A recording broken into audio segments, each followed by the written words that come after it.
Hello, everybody, and welcome back to the Level Up English podcast, the best place to come to practice the English language, learn about the British accent and culture with me, your host, Michael Lavers. I am excited to bring you a new episode today where we'll be looking at some important structures. Namely, we'll be looking at used to, and whether you might be using this wrong, because there are a few different ways to use this. It's going to get quite confusing today. I'm going to be saying use a lot, so hopefully you can keep up. But as always, while I'm explaining, I will be making it fun. I'm not just going to be teaching you. I'm also going to be having a little conversation with you about how to use these as well. And remember, if you want any extra help, there's always more available online. There's some stuff for free on the show notes page at levelupenglish.school/podcast294, almost 300 now. And also, if you click on the members button at the top of that page, there'll be some bonus content for members. I think I'll put a little lesson over on that website to help you improve your knowledge on this even more. So there'll be some stuff there for the members. But yeah, I'm going to be talking about this topic. And I think this is because actually one of the members left a question on the website. They asked how they can use used to correctly because there's more than one meaning. And I gave my answer in a nice long comment to help them. But I thought it was a really nice idea because I haven't spoken about this topic for like 6 years maybe online. And I couldn't even find the last time I did. It's so long ago. So it's a nice one to return to and hopefully clear up any confusion today. So let's get right into it now. I think I'm just going to start by talking about the first meaning of used to. I'm going to go through the meaning and then I'm going to answer some questions that I encourage you to do the same with using this meaning. So that's going to be the fun part, I hope. Used to, focus on that pronunciation there. We usually say used to. If we say it slowly, it's used to. So it's not used, it's used to. But yeah, this is USED, used to. It kind of sounds like one word. And I think it's quite helpful to think of it as one word in this case. Well, the first meaning is for talking about past habits and states that are no longer true. In other words, this is stuff that happened in the past, time and time again, but it doesn't happen anymore. And let's look at some examples to make this more clear. I used to play football every weekend. Maybe when I was a teenager. So that means I played football every weekend, but not anymore. Now I stopped. I used to play football every weekend. I used to really like eating cucumbers. I used to like cucumber, right? So that means in the past I did, but now not anymore, right? By the way, like is a state. To like something is not a habit, but we can call it a state, something that is true for a long time, right? But it can stop eventually because I did stop liking cucumbers. That's actually not true. I still like them. I used to live in London, right? In the past, I lived in London. I used to live in London, but now, as you might know, I live in Thailand, a little bit further away from London. So that has also changed. So think about what you could use to talk about a past habit. When we talk about the structure, the grammar here, notice we say used to verb. We're using that base form. I used to play. I used to live. I used to like. So that structure is quite simple. We just have adding the base verb afterwards. So now let's talk about some questions. I've got 3 questions for each meaning. And I'm going to challenge you to answer these yourselves. You could either, there's a few options, you could either just think about it if you're driving to work, that may be the best one for you. Just think about your answer. You could also speak it out loud. It might mean pausing the podcast and voicing your answers to practice your speaking. Even if you're alone, that's good. Or it could be writing them down, maybe writing and speaking, but write down your answers and view it like a kind of a homework task if you have some more time. And if you do that, you might as well comment on the website. So leave a comment and show me your answers as well. I would love to see. There's a few options depending on how much time you have and what you're doing right now. But anyway, I'm going to ask the question and answer it myself as well. What is something you used to believe strongly, but have since changed your mind about? Something you used to believe. So I thought about this for a while. I used to believe in many things quite strongly. There's kind of a big, broad answer, but when I was a teenager, I had a lot of strong opinions when it came to things like politics and, what is right and what is wrong. I don't know if this is natural, if everyone goes through this, but as I've got older, I have felt that a lot of my views have become less strong, which I think is kind of a positive thing, because I can see both sides of an argument more clearly. And I think it's good to look at the other side, because sometimes I will see someone really passionately giving an argument about something, and then I'll look at the other side and I kind of say, okay, I can see both sides. I can see why you both think that way. And maybe I feel closer to one side of the argument, but I think as a result of this, I believe in things less strongly than I used to. That's a feeling that I have. Maybe this is also because of fake news and media bias as well. But yeah, that's a kind of a broad, vague answer that I have. So let me know how you would answer that question. Next one. Do you think that people are happier now or in the past when they used to live without modern technology? Great question, I think. It seems to me that people are less happy now based on maybe statistics, based on what we hear. We see a lot of stuff in the news about depression and loneliness increasing, which I believe, if it's reported on, it must be true. But on the other hand, there's a lot more opportunity these days. There's still a lot of people who don't have the opportunity, but I know a lot of people who are living very good lives because of the freedom that technology can bring them. I know a lot of people who are working online, even people who aren't traveling, just living in their home country, but maybe their home country is quite poor. Maybe there's not many opportunities there, but they can work online, for example, and get a Western income. You might be living in your country, which is quite poor, but you're getting an American salary. Many people are doing things like that, which gives them a lot more financial freedom, which can make them happier.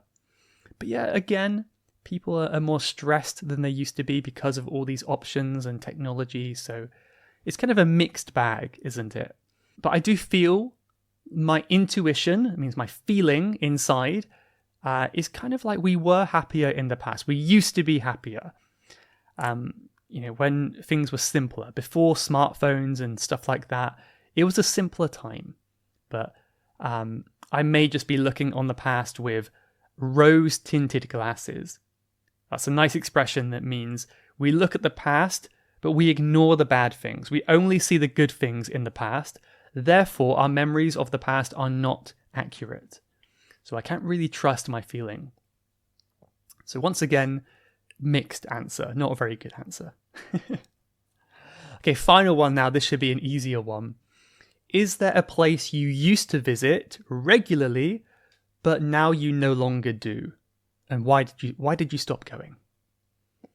For me, I used to visit the center of Bangkok quite regularly because it was new, it was exciting, and all that kind of stuff when I first got here. Now I'm quite familiar with the centre, and I spend a lot of my time these days exploring away from the centre, exploring the edges of the city, where I kind of find it more interesting seeing how people live locally. It's kind of like the real culture, away from all the tourists and Starbucks and McDonald's. It's kind of nice to see what life is like over there. So I used to spend a lot of time in the centre. These days, a little bit less. I also used to spend a lot of time skateboarding at this skateboarding area in Bangkok. But then I broke my wrist when I fell over, and I haven't been back there since. So that's one place I don't go to anymore because it has very bad memories there now. Painful memories. So there's my answers. But once again, tell me what you would say. I'm going to review these questions on the show notes page. If you want to see them written down to think about more carefully, you can also see them over on the blog post. So let's go now to number 2, used to. It's pronounced the same, used to, but the grammar is a bit different. So we often say to get used to or to be used to. And this means to become familiar with something, to get accustomed to something. Basically, it just means when something becomes more normal for you over time. The first meaning was only for past habits, right? This one can be used for any time.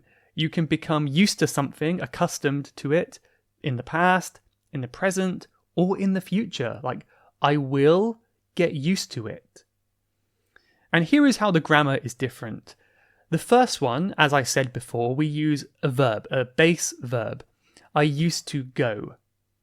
With this one, we can use a noun or a gerund. That's an ing verb. So I can say, I am used to it. Right? It's just a noun, right? Or I could say, I'm used to going there. So this is quite confusing because we don't often have ing verbs after to. But again, try to think of used to as one word. It always comes together in this meaning. Used to, used to. It's like one word, even though they are technically two words. So after used to, in this meaning, we have ing or a noun. It's a little bit similar to look forward to. Again, look forward to, think of it as just one word, one phrase, one set phrase. I look forward to meeting you. I look forward to meeting you. Or just a regular noun, I look forward to the party. It's the same rule with that one, right? So if you know that one already, this should be easy as well. Let's do some examples though. I am used to waking up early. Right? I didn't used to wake up early. When I was younger, I would wake up quite late. I just realized I used used to in the other meaning there. That's going to get very confusing, isn't it? Let's try using both of them. I didn't used to wake up early, but now I've done it so much, I am used to waking up early. Could you follow that? I didn't used to do it, but now I'm used to it. That makes perfect sense. It sounds very natural, but if this is a new topic for you, that will be very confusing. So don't worry if that one doesn't totally make sense yet. I'll try and do an easier one now. I moved to Bangkok and it took me, let's say, 2 months to get used to living here. It took me 2 months to get used to living here. Or I could say, it took me 2 months to get used to Bangkok. Right, so that means at the beginning it was new, it was unusual, it was scary, it was different. But then I got used to it and it became normal. Now it's just part of my normal life. It doesn't feel that different anymore. So maybe you can let me know if you've started a new job before, moved to a new country before, how long it took you to get used to that new way of living.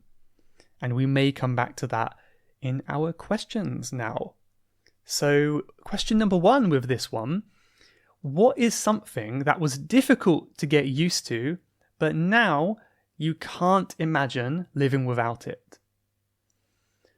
For me, the first thing that came to my mind is traveling with one small bag. I have a 21-litre backpack, and that is what I take with me all around the world for all of my travels. I never go anywhere with anything more, only one backpack. At the beginning, it was very difficult to get used to that because I was used to bringing a big suitcase with me on holiday. And it was quite challenging to get used to bringing fewer things. However, when I did get used to it and it became normal, it makes things so much easier now. I don't have to pull around a heavy suitcase. I don't have to wait for my bags at the airport. So many benefits. It's also cheaper. You don't have to pay for your suitcase on the flight. Many, many benefits. And now I can't imagine traveling any other way. I'm not saying that's right for everyone, but for me, that's definitely the best way to travel personally. And I can't imagine changing anymore. So that's my answer. How about you? What's something that you found difficult to get used to, but now can't imagine not having it? Question number 2 for this one. How do you help yourself get used to new challenges or uncomfortable situations? This is a nice self-development style question. And for me, I feel like I've said before, I'm quite introverted, quite shy. Naturally, it's quite uncomfortable for me to do things with other people, especially large groups of people. And for me, it involved the feeling you get. You know, the feeling in your chest, in your heart, before you do something scary, before you give a presentation, before you talk to the person you have a crush on. You feel very nervous and your heart sinks. It feels kind of like a pressure in your chest. It's a very uncomfortable feeling. I try to change my mindset about that feeling. So before I would think, oh no, this feels horrible. I'm too scared. I can't do it. Kind of like negative, pessimistic thinking. Now, I consciously try to change that connection with the feeling. So when I feel that pressure in my chest, the tightness, I would say, ooh, this is a growth opportunity. This feeling is a sign that I should probably do this thing that I'm scared of, right? If I have that feeling, it's a sign that I'm about to grow and improve and maybe conquer my fear. That means get over my fear, overcome the fear.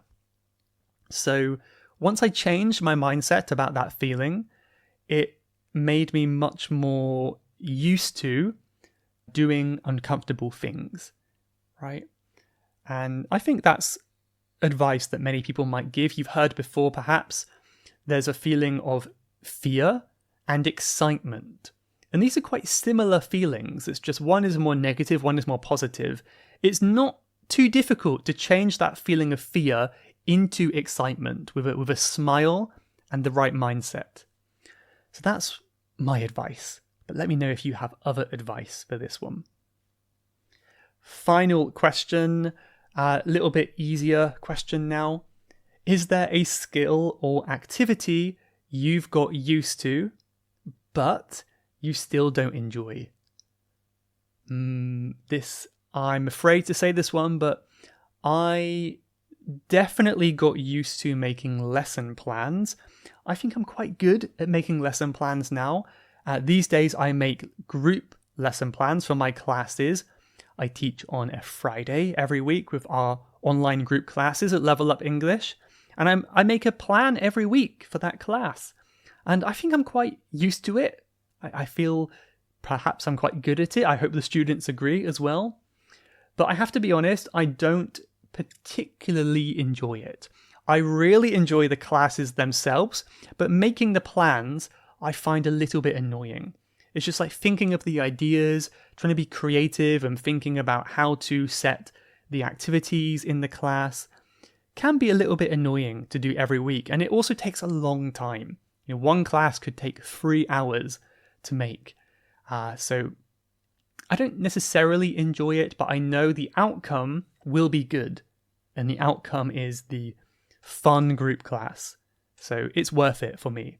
But yeah, I'm used to doing it, but it's still not super fun.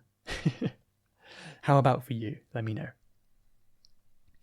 Okay, let's go to the final one. So a lot of people might end the list here. Not Level Up English though, not me. I'm going to make it more confusing for you and go a little bit longer, because there are actually 3 ways to use used to. Except it's a little bit different, this one. So actually this final one is perhaps the easiest, because we're just talking about the verb to use. To use. But when we're using the passive voice, we would say used, like a past tense verb, like used. And we often use the preposition to talk about why it's used, like what its purpose is. So this just talks about how something is used. For example, I could say the key is used to unlock the door. You might notice in my pronunciation, I didn't say used, I said used. So I'm pronouncing the D, duh, at the end, and rather than a s sound, it's a z. Used. Zd. You hear that? Another difference is rather than used to, kind of squishing together, this one is much more separate. We tend to put a space in the middle. The key is used to unlock the door. Used to unlock the door. There's a little space in the middle there, right? So that's one difference. I think the main reason is because before we had a T sound, used to, the T can join together. This one, we're going from a D to a T, and it's harder to squish together. Used to. It's a bit different. But here's another example. The computer is being used to do bad things. Right? The computer is being used to do bad. Right, so rather than used to being one set phrase, the to is really connected to the verb. It's used, space, to do. So you will see used to written in this way, but it's not quite the same as the previous 2 meanings. Another example is we can use another preposition. We don't have to say to. We often say to with verbs, but if it's a noun, we might say for. So used to do bad, or simply used for bad. Bad is the same, but in this case it's a noun. Used for bad. Right, bad reasons, we could say. So I hope that makes sense. If anything is not clear, please let me know. I will try to clarify in the future. But let's do some questions on this one, and I hope it will become clearer with these questions. So what is a common tool or object that is now being used for something completely new because of innovation, because of change? My answer... Oh, by the way, you probably noticed we said used for. We didn't say used to. So it used for something new, or used to do something new, if we want to say to. My answer would be the smartphone. If you think back to the early days of the phone, it was all about calling and texting, right? That was the main reason we used phones. And these days, personally, I never call. I think I probably call people like once a year. I hate calling people. I just don't really have much need to as well. I just don't call people on the phone. I do text people every day, but I don't really call people. So that's something that is being used differently by many people. I'm sure many of us will use our phones much more to do certain things instead of calling. For example, my phone is basically just like an expensive podcast player these days. I mostly use it for podcasts. That's the main reason I use it. And of course, a few other smaller things too. But we all use it for different things and purposes, and not always its original intended purpose. So that's interesting. Although I do notice here in Bangkok, a lot of people, I think phone calls are quite cultural. I wonder if we can link it to different cultures. Like in the UK, maybe people don't call as much as they used to. But here in Bangkok, I noticed lots of Thai people. Also in Bangkok, there's a lot of Middle Eastern people, Indian people.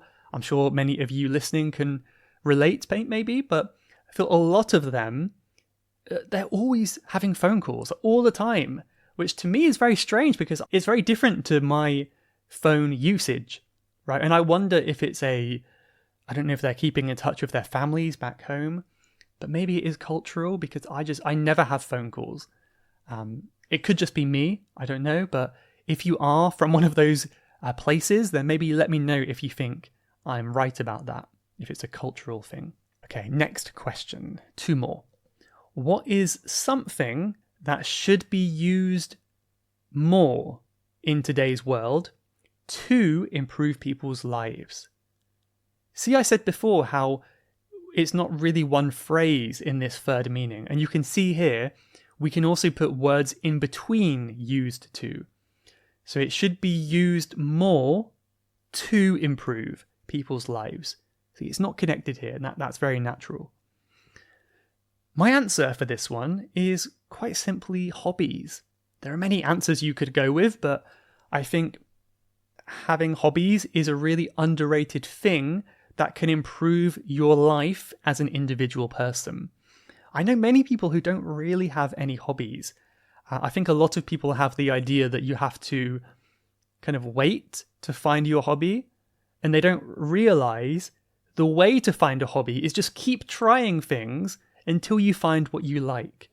There are many things that you might love to do, but you've just never tried before. Like maybe running could be your hobby, but you've never tried it. So how would you know you like running if you haven't tried it before? And I think a lot of people don't know that. I have friends who don't really have any hobbies, and honestly, they're probably a lot sadder than they would be if they had some hobbies. Personally, my hobbies are so important for me. It's usually what makes me happy in life the most, or one of the top things anyway. And I'm so motivated to do these hobbies, and I'm always open to finding new hobbies as well. And I would even go a little bit further with this and say, if everyone in the world focused more on finding hobbies, I think the world would be a better place. Do you think the world would be more peaceful? People would be happier, kinder? I don't know. Maybe I'm putting a little bit too much importance on hobbies. You can share with me what you think, but I do wonder if some people who do really horrible things in the world, maybe they just need a hobby. I don't know. Something to keep them distracted and having fun. I don't know. I don't know if that would help. But yeah, that's my answer anyway. I do feel like it would make a big difference. Final question. How do you feel about data being used to make decisions about your behavior or habits? So data used to make decisions about your behavior. So for example, this is like what we spoke a little bit about last week in our AI episode, where things like your phone, supermarkets, where you shop, they learn about your habits and behavior to, I don't know, maybe sell you things or make life easier. My answer is uneasy, right? Uneasy. This just means uncomfortable. I feel uneasy that companies might be analyzing my habits and behavior. I think it happens everywhere. Like even electric companies, they know what times of day you turn on your kettle, to boil water for a cup of tea, a cup of coffee. Right? They know the times of day where you do that. And all of that goes into, they take that into account with the pricing. I don't understand it fully, but I've heard before about that, where if you use electric at night, it's cheaper than using it in the daytime because everyone's using it at the same time. So things like that, they're learning about your habits. It's a very uncomfortable feeling, but on the other hand, it can make life much more convenient, much easier in many ways.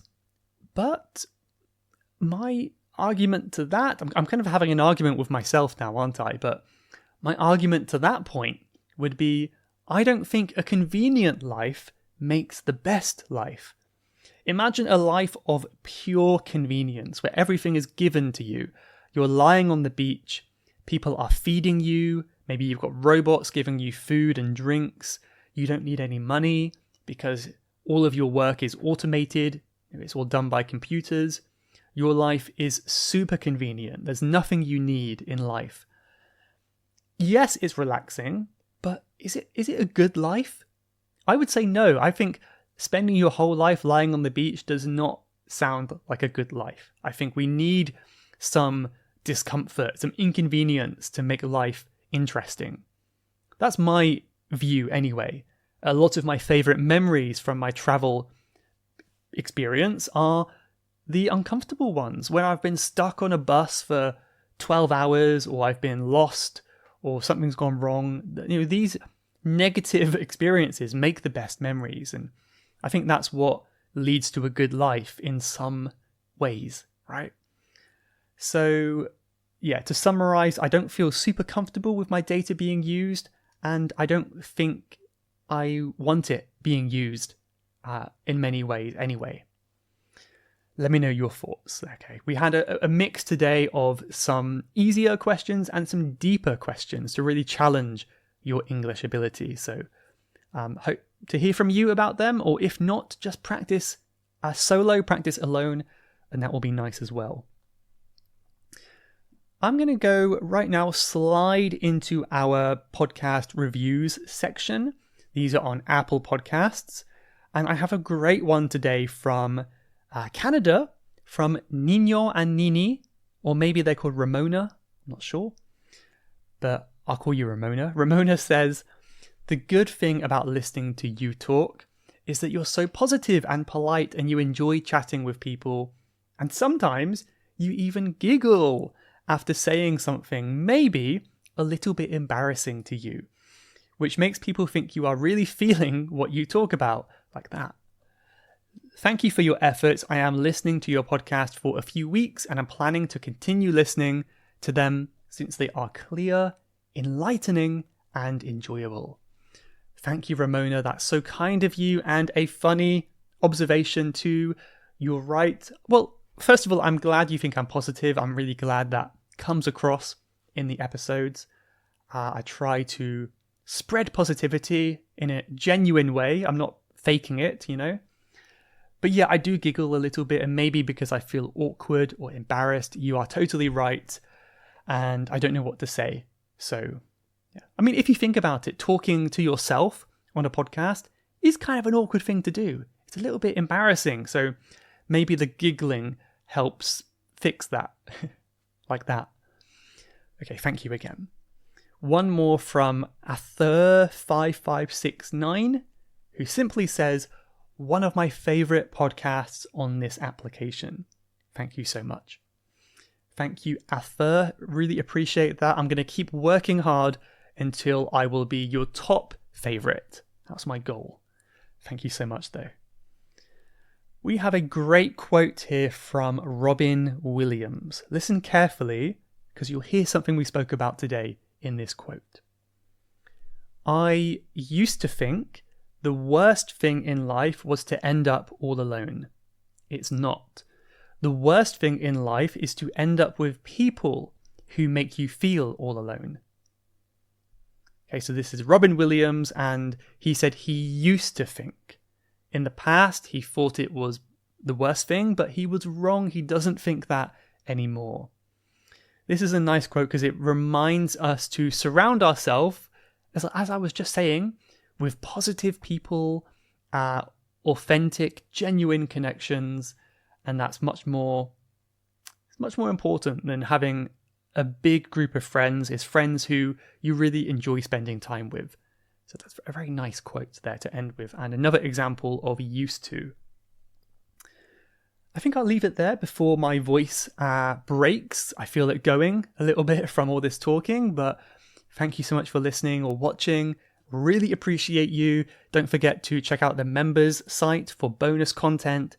Also is a great way to support me, to keep me going in the future as well. But I'll leave it here. Thank you so much. See you next time. Bye-bye.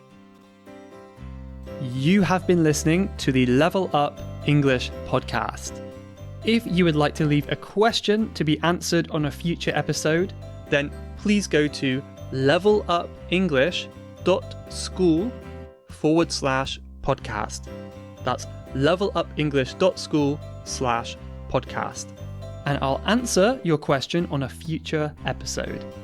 Thanks for listening.